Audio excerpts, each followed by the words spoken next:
Howdy, fellow Trailhounds. Welcome back to another episode of Thomas the Trailhound, our 52 episode walk north with Old Man and his dog on the Appalachian Trail. So let's get right into it, shall we? Thank you for stopping by. Episode 33 3 Sets of Boots. Going north, we walked like men, late for something. Even before the mountain gave the old man reason to hurry. We walked like that, heads down, mile hungry, the destination sitting up ahead of us, like a debt coming due. Going south, nobody told our feet that anymore. Nobody told mine either.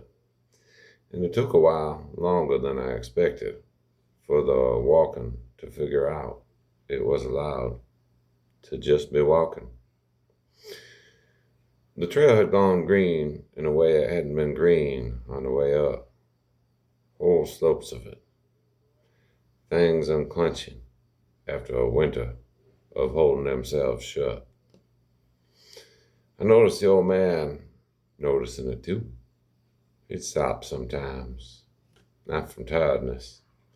I could tell the difference by now. Just stop. Look at some ordinary bank, a new fern, like I had personally accomplished something. Maybe I had.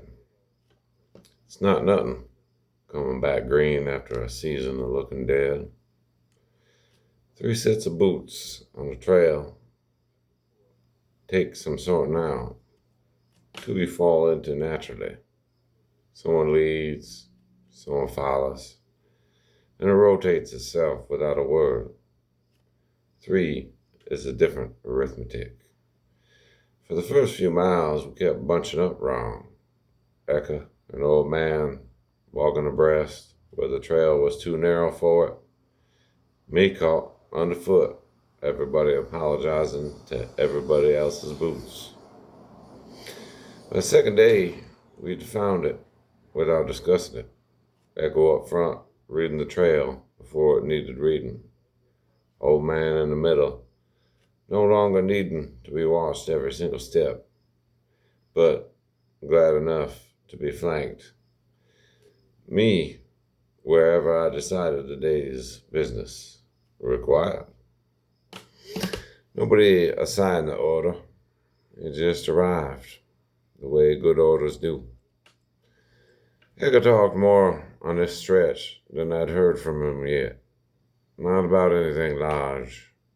Boot brands, a river crossing he remembered doing once, years back, and the long, cold consequences of it.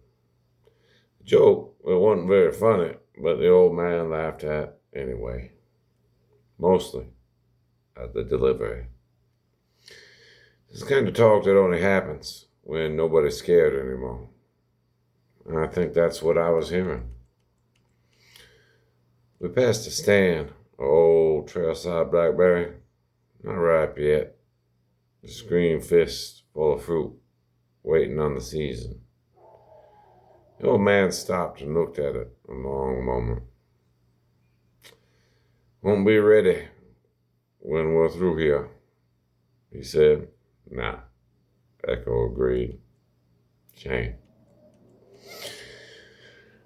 Nobody made more of it than that, but I noticed the old man measuring the trail now, not by how much of it was left to survive, but what he'd miss seeing finish.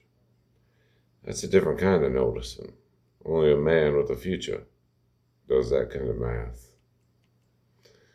Around midday, Eka peeled off ahead to scout a water source. Out of sight, maybe 10 minutes, no more. The old man and I sat on a rock and didn't say anything. He put his hand down flat on the rock beside him, and I put my head under it. And we just sat there, being two creatures in the sun.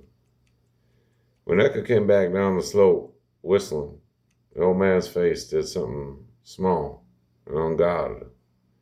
Kind of gladness a man doesn't usually let anyone catch him having. I caught it. I don't think Eka did. I found it away without knowing yet that I'd want it later. That evening, camp went up easy. 3 sets of hands instead of 2. Everything faster. Nobody bearing the whole weight of it alone. Eka cooked. The old man kept the fire without being asked, which used to be Eka's job alone. Did it well. And didn't make anything of doing it well. I lay between the two of them and thought, this is the most people I have ever needed to keep track of at once. And it is not too many. It is, in fact, exactly the right number of boots for a night like this. North the trail was something that had to be gotten through. Something old. South, spring kept putting its hand up through the dead leaves everywhere we looked, showing us it could be done, that a thing could go still and cold and closed up entirely and come back anyway, green, on its own schedule, asking nobody's permission. I don't know if the old man was thinking about himself when he watched all that grain coming up through last year's dead leaf fall. I didn't ask. But I noticed he watched it a long time, every time we passed a patch of it. 3 sets of boots, walking south. No debt in front of us anymore. Just miles. And whatever a man decides to do with miles once nothing is chasing him. Diogenes of America reflection. Every migration north is duty. Every migration south, if you're lucky, is desire. The trick of a life well lived might be learning to walk the second kind, like you mean it. The same steps, the same aching feet. The whole difference sitting in whether you're being pulled or pushing yourself. Whether the road behind you was survived or the road ahead of you is simply, finally, wanted. If you made it this far, consider hitting like, share, and subscribe. This is episode 33 of 52 on our walk along the Appalachian Trail with Old Man and Hound. The great modern American cynic, Diogenes the dog. See you next time, fellow trailhounds. Diogenes out.